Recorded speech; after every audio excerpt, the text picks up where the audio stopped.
Wizard Tyler's back with my Raw review for November 17th of 2025. Uh, we're like a week away from Survivor Series, the War Games again, and yeah, the farewell tour is coming to a close, and it appears that most of the competitors for the War Games matches are confirmed after this tonight. And yeah, um, anyways, it was in Madison Square Garden, New York City.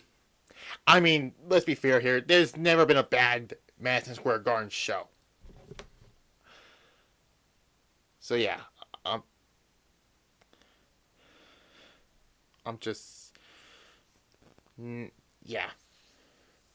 So this has nothing to do with Raw and happened there, but tomorrow the SpongeBob Square, the new SpongeBob Titans of the Tie game comes out, and I can't wait to play that one. Anyways,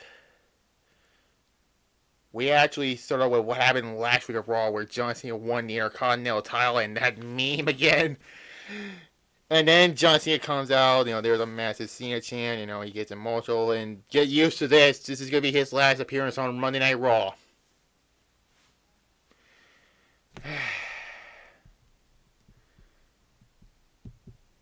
It's kind of going to be sad to look all this back, but yeah. He said, John's saying this is the final time on Raw as an active competitor. Cena looks bow anyways by the reaction. Cena gets in the ring there with the chance, thank you, Cena, and all that. He says thank you, New York City, and responding yes, and then Cena says, well then, Madison Square Garden, and then he says the champ is here. It's still surreal to see John Cena holding the Intercontinental title, but he completed his Grand Slam champion, but Jesus, man. But then Dominic comes out to interrupt him. He says, he wants his rematch for the the Intercontinental Championship at Survivor Series. So it looks like we're not getting the Ray Dom match after all. I mean, fine. I mean, what? Who wants to see that again? Really? And then Cena says, "Do you feel lucky, Punk?" And then Finn Balor and Shane McDonald comes out. And then Rey Mysterio and Sheamus save the day in the set of a six-man tag match between Cena, Sheamus, and Rey Mysterio versus the three Judgment Day members. And Cena, Sheamus, and Rey Mysterio won this match. This was a fine six-man tag match, but again, I don't expect John Cena to hold the Intercontinental title that long. He's probably going to drop it at some point. Probably a Survivor Series, which I mean, that is going to happen. Or maybe in his final match, which, don't be Gunther, please. I'd rather it be LA Knight. And yeah, that's the only thing I ever think about is this LA Knight. So, I give it a 3 out of 5. It was a really enjoyable six-man tag match. Sheamus, Mysterio, and Cena celebrated it afterwards, and they talk about, what happened on SmackDown where Drew McIntyre was off the kayfabe suspension. And then Bald Eagle and Nick Aldis are saying that. And then Nick Aldis is complaining about Drew McIntyre, and Paul Heyman walks in and says, seems that they're angry, and Heyman apologized, and Heyman acted with those, and Heyman says he respects both men. If they think his 4 pick of Drew McIntyre pissed him off, wait until they see what he has in store for them. And I'm sitting here and I'm like, this is going to be Brock fucking Lesnar, isn't it? They tease it.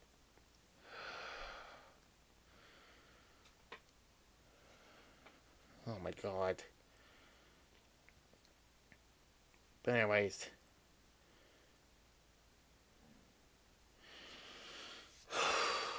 I'm like, don't be Brock, please. Anyways, then Stan Vaquero was going to get interviewed with Dennis, then gets tagged by Nikki Bella to set up a match for Survivor Series. Don't let Nikki Bella win the title, please. Then they show what happened when Charlotte declined to be part of the team at Survivor Series, and I'm sitting here like they're gonna not. This is gonna have Charlotte still be part of the team, which we'll get to that. But then Bayley and Lyra walked in, which I said it before. Shouldn't Bayley and Lyra be in this instead of Rhea and Io? Like, Io should have a War Games off this year because of how many she's been. I guess not. And then the Kabuki are in, and then, Oscar isn't happy about that, and Kyson says, "You can't see me," and I'm like, what the hell? And yeah. Anyways, so we don't get any more matches for the last time it's now tournament, which, honestly, I kind of knew that, the whole thing, and then we get the first of the two last time it's now tournament matches. Soul Sakura versus a mystery opponent who ended up being Dolph Ziggler.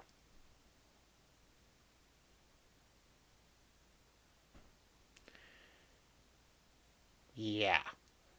And Solo won this.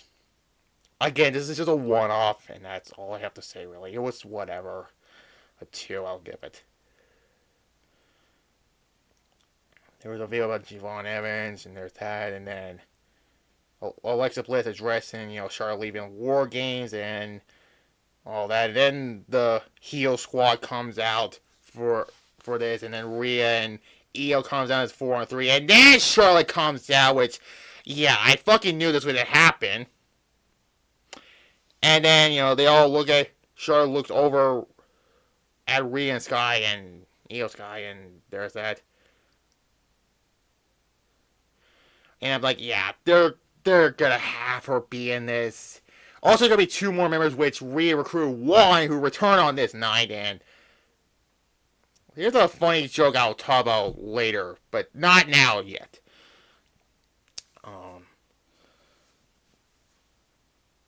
Anyways, John Cena talks about being in front of the polarizing crowds and all that. Which, speaking of that returning person, would get the Women's Intercontinental title match for the 18,000th time, and Maxine Dupree defeats Becky Lynch to win the title because of AJ Lee. Yeah, spoiler, she came back on this show. Honestly, I knew this was going to happen. And honestly, Becky just should not be in the Women's Intercontinental title scene. I'm sorry, because she should have been in the World title scene now. Have her be Stephanie McCare and have her have a reign that she should have gotten last year. I still believe she should have been the one to dethrone Rhea Ripley last year, but whatever. 2.5, it was whatever. And then we get Gunther defeating Javon Evans. Again, I kind of knew this would happen, but the surprising thing was actually a good match. But again, don't let Gunther be the last one to be seen as final opponent. Like, coincidence of this man. But yeah, he's gonna face either Penta or Finn Balor. It's probably gonna be Penta. And so will face the winner of either Carmelo Hayes or Bronson Reed. I think it's gonna be Carmelo Hayes.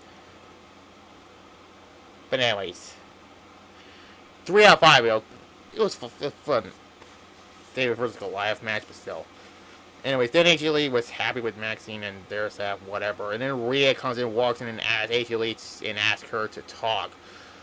Yeah, she's probably gonna be in the women's War Games match. AJ Lee will be. Here's the funny joke: since Charlotte already is gonna be in this spot, and AJ Lee should be in this spot, Charlotte's gonna be teaming with another AJ in something like that whole thing. Yeah, the other one's AJ Styles. So for Charlotte, by the way. Yeah, that's the joke I made. It wasn't that funny though, but still.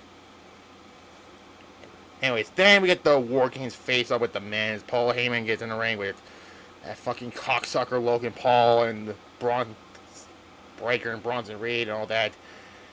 And then Punk comes out without the world title for some reason. Then the Usos come out, and then Cody Rhodes comes out, and then with a brawl, Punk was simply for to go to sleep, and Brock Lesnar's music hits. And I kind of knew this would happen. He suplexes people, and then Roman Reigns comes out also, and him and Brock brawled, and I have PTSD from these two fighting each other. But it was only as one off, and then Bronson Reed beats up $2 security. The $2 security is fucked up, and then Roman speared Bronson Reed through the barricade, and the show ends like that. It ends in chaos, and there's that. So Roman is on, I guess, Team Punk, because Punk is mostly the team captain this time around. If we get those two with those meme looks again at this year's Survivor Series, I'm gonna laugh at that again, because that was fucking funny. But regardless of Brock Lesnar being in this, yeah, I kind of expected at WrestlePalooza when Paul Heyman introduced Brock, and yeah, but I am not into the Brock Lesnar Roman Reigns thing again, because of PTSD these two had and their never-ending saga and all that. But yeah, Raw overall was a good show. So a B minus, I'll give it. Yeah. So I'll see you for the final show before Insurgents, and that'll probably be the last period of the year, because there's no Hunt for Gold this year, because the draft is coming in December. It's probably at the end of on the 20th or 27th or something like that. I don't know. So sorry about that, but yeah, that one Hunt for Gold show I did, that show had not done that. I mean, it did 92 views, but that was all it did. Maybe I'll do it this year. Yeah, maybe I'll do it. I don't know what I'm saying. So there's that. So like this video, comment below, subscribe to this channel, click the notification bell, and also subscribe to the notification bell on my secondary channel. You will see Survivor Series 13, and there's that. Bye-bye.